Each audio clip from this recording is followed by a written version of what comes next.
This is the international law foundation that I described in my report to the General Assembly last year.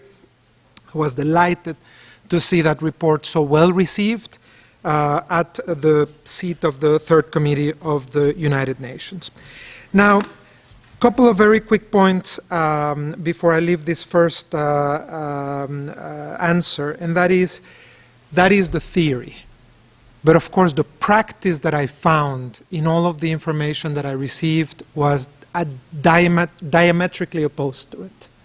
What I found was a situation that I did not hesitate to qualify as offensive to human conscience, and the levels of violence and discrimination to which trans, gender diverse persons and non-binary persons are subjected to in every corner of the world sometimes resists belief and boggles the mind.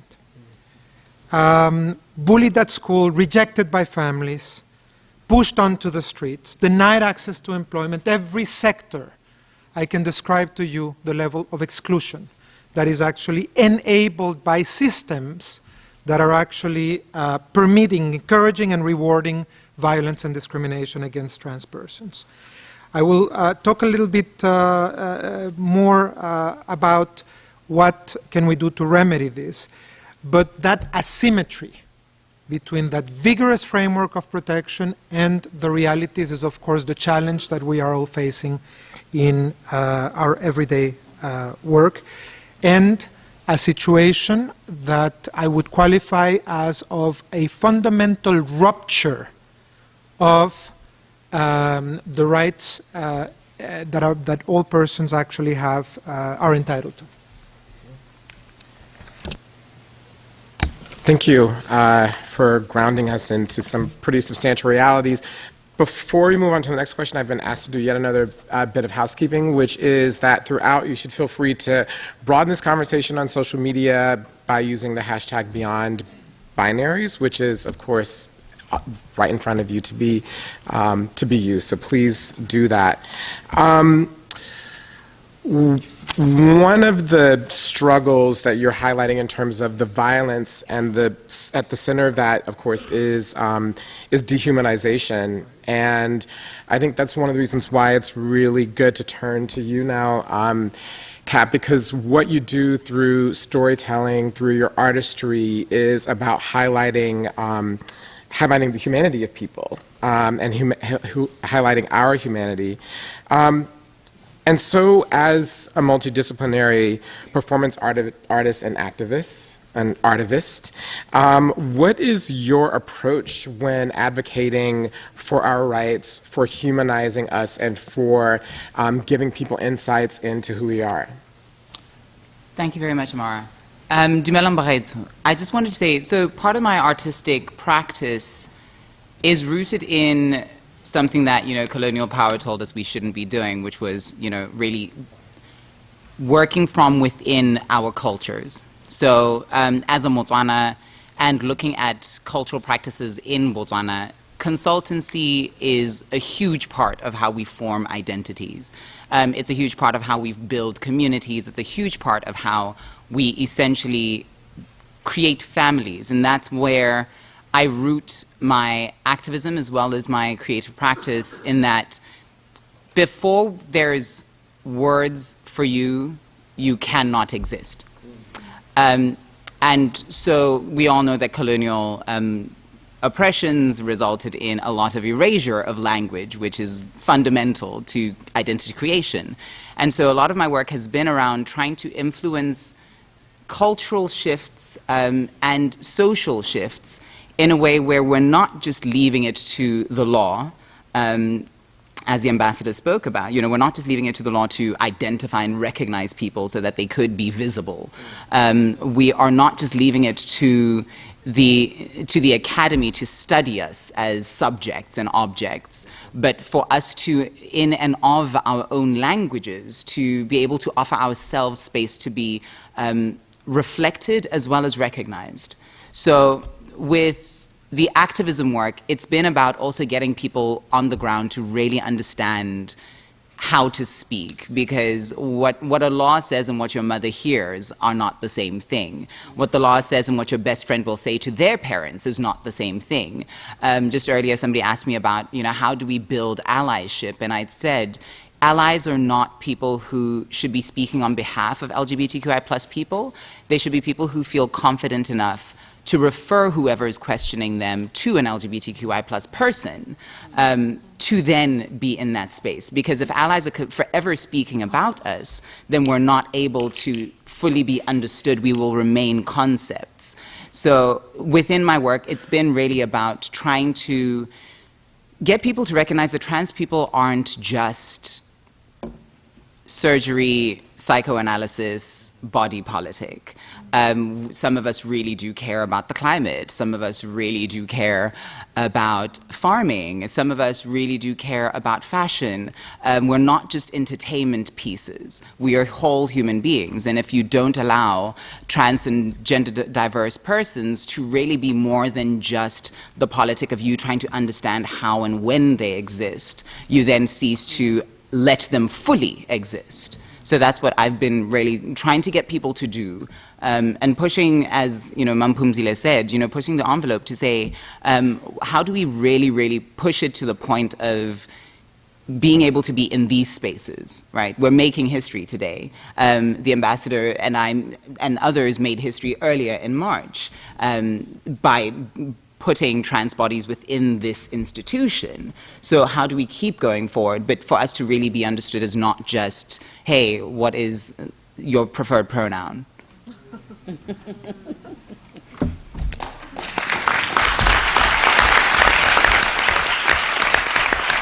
Born and raised in the Philippines, I am an immigrant. I'm a proud immigrant to be here in this space.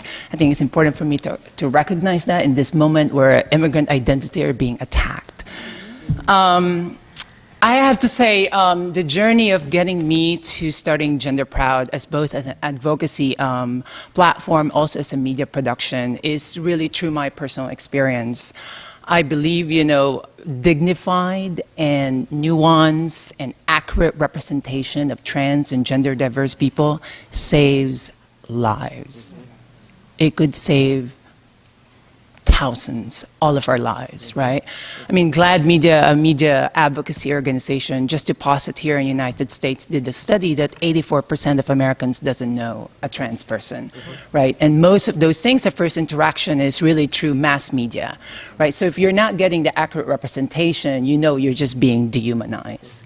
As someone born and raised in the Philippines, it's been a long journey in me recognizing the power in my identity, in being the pride that I have in my identity. And I think even, I'm speaking just specifically here in the US and also because of my experience growing up in the Philippines.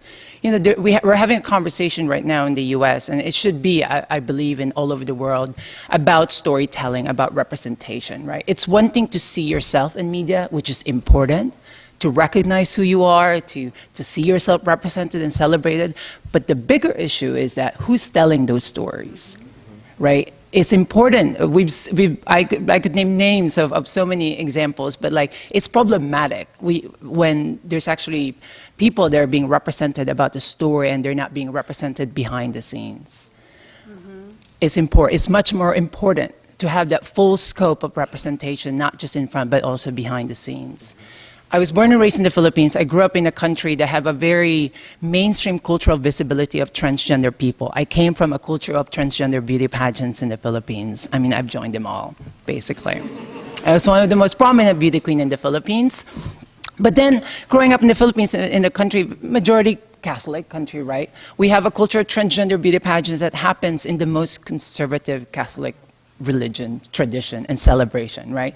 We have a culture where you could basically go in a traditional Catholic fiesta celebration, right? Or people would, watch a trans beauty pageant on national television, right? There's this cultural, almost a dichotomy of representation, right?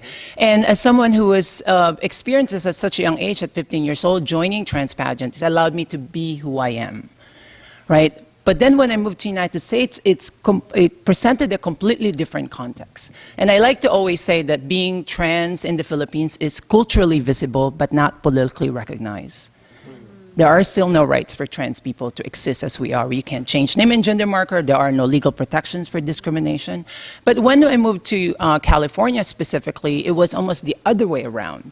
There was a degree of political recognition, meaning I was able to change my name and gender marker on legal documents, but there was no cultural visibility in the United States. I remember the first cultural visibility that I saw representation of trans people on TV was, there's a variety, a horrible TV show called Jerry Springer. I'm wondering if there's anything that you believe that's instructive about the Argentinian experience for other countries around the world, and if there is a broader effort by countries like yours who do have these models to share them with others. Yes, of course. This is what we try to do, to share our experience and to try to cooperate with other states.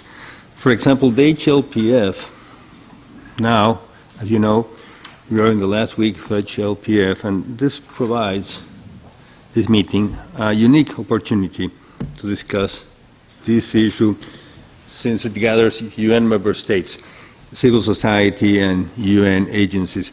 So this is a beginning where you can bring this issue to the UN and discuss it with the member states.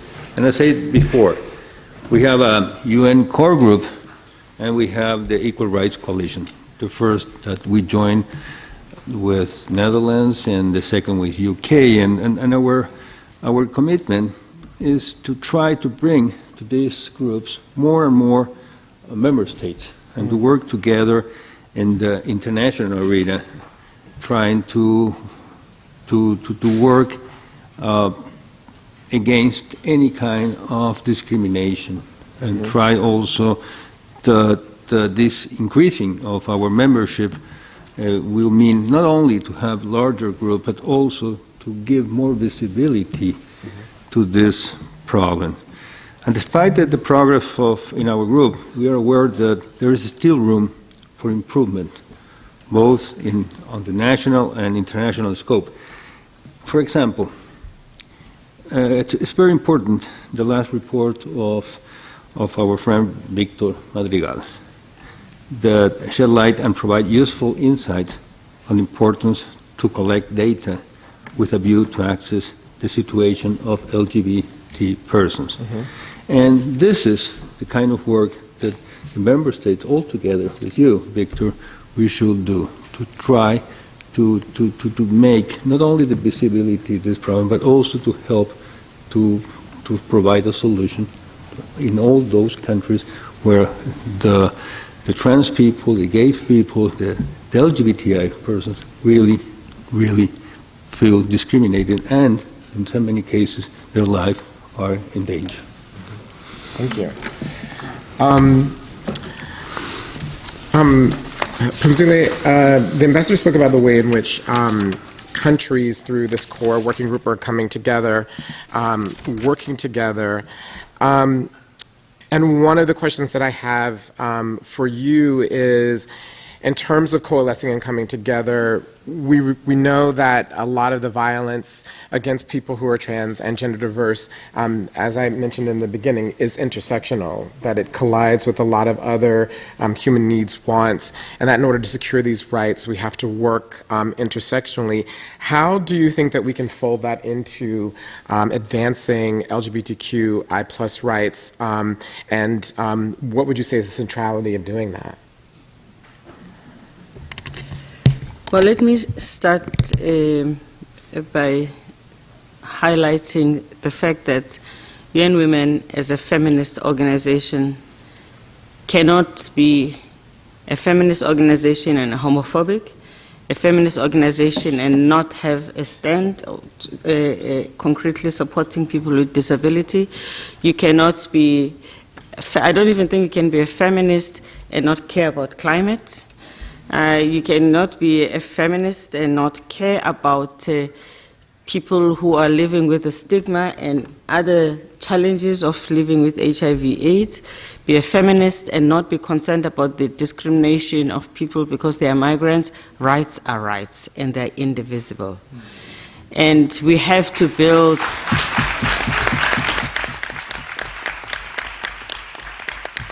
We have to build this narrative in the way we live, in the way we implement programs, in the way in which we articulate policy. And I'll be first one to say it is not always easy. Sometimes, you know, you get resources that are compartmentalized.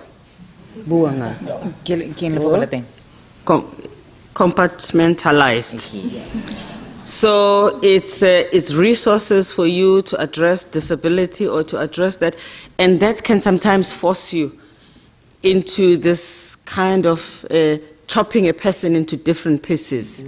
And I think what we're trying to do by telling a coherent story about everything that a person is to pull one person together with everything that they come with as a human being, their soul and bones. Together. And nowhere is this more pertinent at this moment than when we are talking about the non-binary struggle. We know that women who are non-gender conforming are likely to be at higher risk when it comes into physical violence, rape, men as well, who are non-binary compared to other men who may face GBV. We have reports, for instance, in countries like Japan, Malaysia, Pakistan, and the Philippines that also have indicated the high rate of sexual intrafamily violence as a major concern.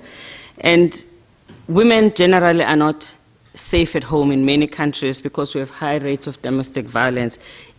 It is even worse and higher rates for women who are non-binary. So when we talk about domestic violence, for instance, then we therefore have to make sure that we go that extra mile.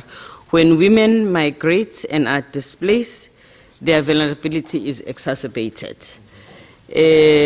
When women are forced into countries where the laws discriminate and criminalize them because of their gender identity, the struggles are even more complex. And that is why for us the issue of dealing with the laws, because we deal with governments, because we are an intergovernmental body, if we don't do anything else, because governments are the only ones who legislate, let's get the laws right, but also knowing that that's not enough, because good laws can be sabotaged by bad norms, culture, and attitude. So we just need to cover all the bases all the time with everybody who is willing and able to work with us. And I would also like to emphasize the importance of making sure that we don't give the people who are against the rights, who are fighting for, a reason to get even further from us. So there's also sometimes strategic choices that we have to have in order to keep as many people going the right way, rather than sometimes taking the stance that would push a lot of people. And there's always choices there that you have to make. When do you compromise rights because you're trying to win people? And when do you affirm and stand for your rights, and then you risk increasing the negative reaction? And this is part of the wisdom that we want to gain from everybody. How do you navigate the space? Thank you. Thank you for that.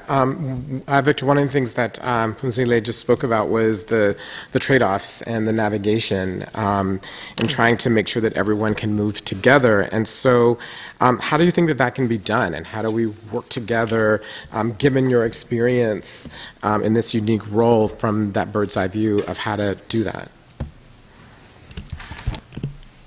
Thank you. Yes, I was reflecting precisely on that. I think that integrating different approaches is clearly one of the ways to move forward. The mandate that I have the honor to carry out actually brings one of those dimensions. It's only one, and that is understanding how the framework of international human rights law works within this setting. But of course, there's a multiplicity of other dimensions that need to be explored. And just like a person's infinite complexity cannot be explained just by one identity. We are many identities in one body. The problem and the solution is also multidimensional in its nature.